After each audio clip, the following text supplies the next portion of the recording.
Are the animatronics in FNaF Security Breach and Ruin possessed, or are they just run by an AI? This question is coming up a lot, and nobody seems to be tackling it head on. I was listening to Raito's podcast the other day, and a conversation between himself and ID's Fantasy, they kind of agreed that the only possessed animatronic in the Pizzaplex is probably Freddy. Disagree. I'm going to go through these animatronics one by one and give my impression of them. The first one, Freddy. Now, although it's not outright confirmed, I think there's a bit of a general consensus amongst the fan base that Freddy's probably possessed, most likely by Michael Afton. There's a lot of dialogue lines when he's going down to the FNaF 6 bunker, I am not me, and some other lines that really allude to him having been there before. We know that Michael, or presumably Michael Afton, was the guard in FNaF 6, with Henry collecting them all together to be burnt. And he presumably died down there, but nothing is confirmed, so we can't say for sure he has possession. The only thing I would say alludes to possession is the fact that I think he runs for like 2 hours, I think, in Security Breach, where he's actually meant to charge every hour. So how's that happening? And then he's suddenly getting a second wind, in his own words. It doesn't make sense. Machines do not do that. There is some sort of other power at play. So, in my opinion, Freddy, yes, is possessed. Chica. If you have not seen my Chica theory, have a look at it up here. It's one of my better theories. But Chica and Monty, I put both of those in the same boat. When you put the AR mask on, they are both represented by the pinkish data look. That's kind of the default setting for anything under the AR network, in my opinion. There's no signs of possession. There's no different coloration. It's just purely the way the robot is perceived in the AR network. So Monty and Chica, no possession. Bonnie. I was dreading doing this one because prior to Help Wanted 2 coming out, I was actually spitballing around in my own head that maybe Cassie's dad, with his connections to Bonnie, may have been in Bonnie, and he might have been trying to affect things in some way, we don't know. And then William, through the power of Monty, or through the network, has sent Monty to attack Bonnie, take him out of the equation because he's asking too many questions. It doesn't stand up now, knowing that Help Wanted 2 takes place between Security Breach and Ruin. The timeline now doesn't work out because obviously Bonnie was already out of action in Security Breach, whilst presumably Jeremy, the player in Help Wanted 2, is alive and kicking. However, those wet floor signs, there's something going on there, and the only reason I'm saying no possession for Bonnie is because when you deactivate Bonnie, he stays depowered. The lights go off, nobody's home. For now with Bonnie, I'm going to say no possession. However, I'm going to touch on something in just a second that may change that. Roxanne Wolf. Strap yourself in and get comfortable for this one, because I believe this is something I've picked up on that nobody else has. In a few of my other theories, I proposed that maybe Charlie was coming back as Roxanne to protect Cassie, or something along those lines. And the central crux for this, and I've not seen anyone else raise it, is because when we deactivate Roxanne, she comes back online. They cannot do that. We saw this with Bonnie. Once the animatronic is powered off with the Faz wrench, they are deactivated. We deactivate Roxanne, and suddenly when Cassie needs protection the most, Roxanne leaps to her aid. She comes in as the big savior at the end of the story. Now, we have to remember, these are robots. Strip away the AI, strip away possession, they are lumps of metal. They cannot do anything on their own. And even AI, once AI is powered off, it is gone. So yes, I believe Roxanne has possession. My theory behind this is not Charlie. I originally thought it was Charlie because of the black and white tubing that's hanging up in Security Breach and all the Nightmare Own plushies. But every representation we see of Charlie is Nightmare Own, meaning she's kind of not the evil version, but she's the angry version of herself, not the protector, not the puppet. Furthermore, I don't know where Charlie is, but I think I know who's in Roxanne. In my most recent theory, I proposed that Jeremy could be Mixus.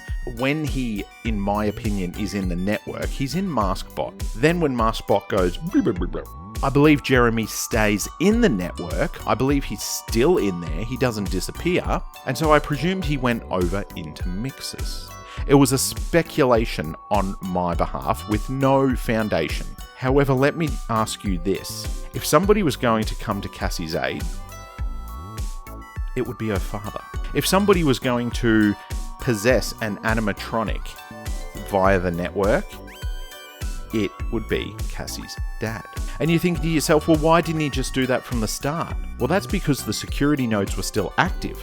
Therefore, communication couldn't take place through the mesh network. Once you terminate all of those nodes, once you shut down the last node and send Mixus packing, all of the security protocols are gone. Jeremy could then flow through the network freely. He could possess the closest animatronic to Cassie, knowing that she is in danger. In fact, he could have still been in Mixus. And once he's trapped there, he uses the network to get to the most nearby animatronic.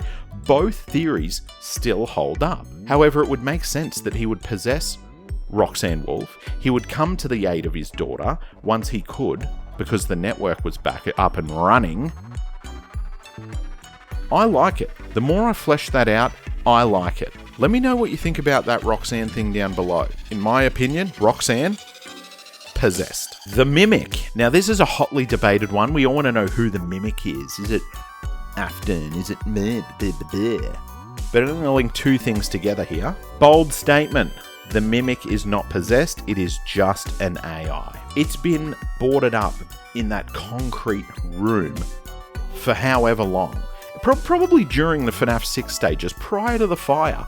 I reckon it was still in there. Could maybe even as far back as Sister Location, given some of the text in the novels. We just don't know. However, I believe it is an AI only, and it has learnt from William's actions based off what we've seen in the books.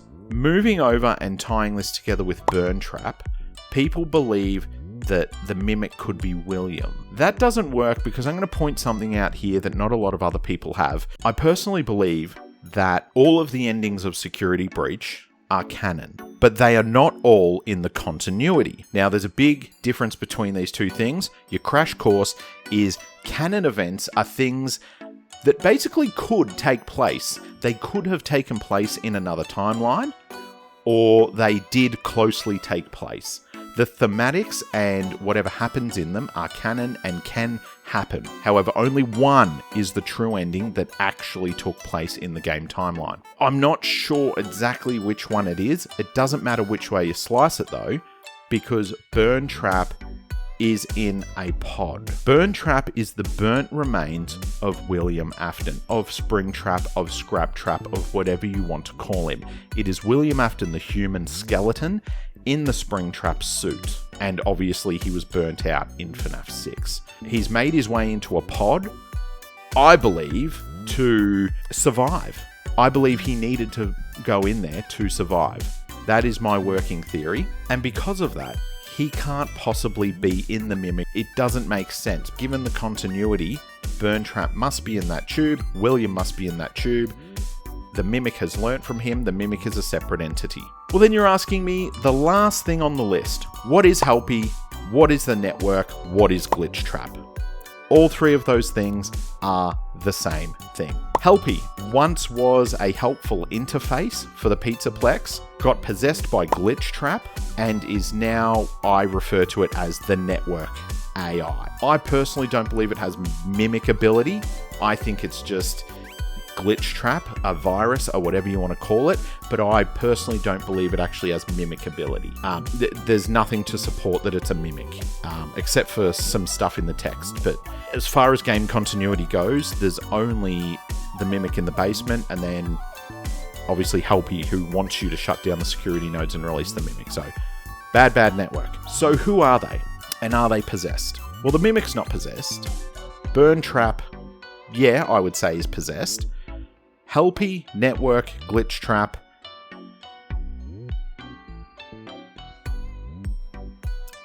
I don't know. And it frustrates me.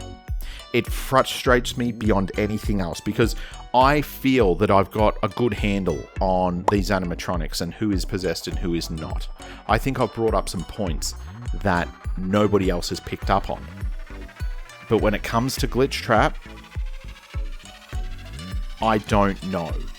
The reason I say that is because in Help Wanted 1, they say they scanned in old circuit boards. Now, if they scanned in old circuit boards, we made a massive leap, mostly based off what Matt Pat said. One person said, oh, they scanned in old circuit boards, therefore da-da-da-da-da, William Afton. But I don't think it's that simple, because this is all based on a presumption that those circuit boards contained William.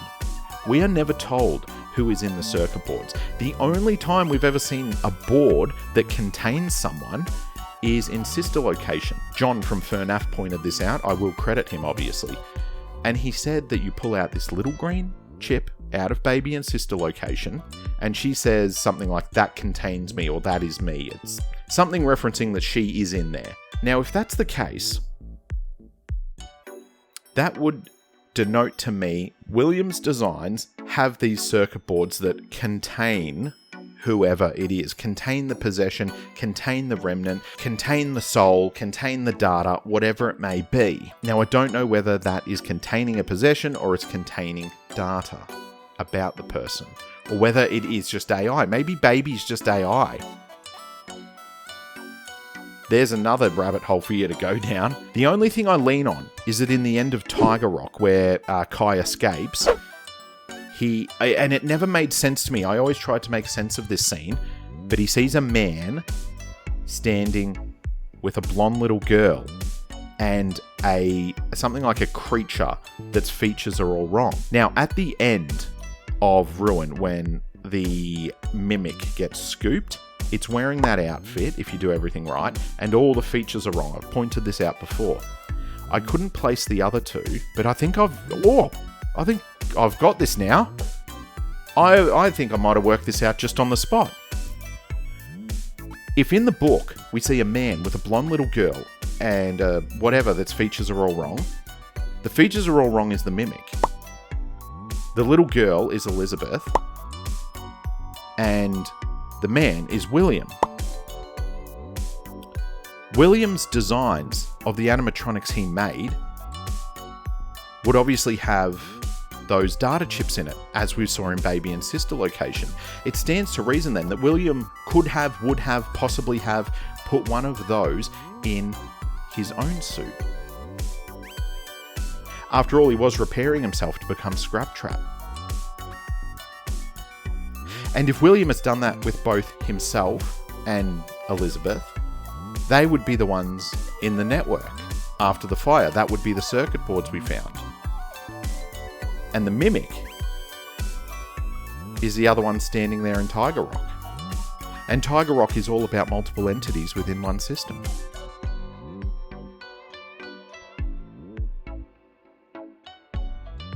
Thank you very much. Subscribe for more FNaF theories.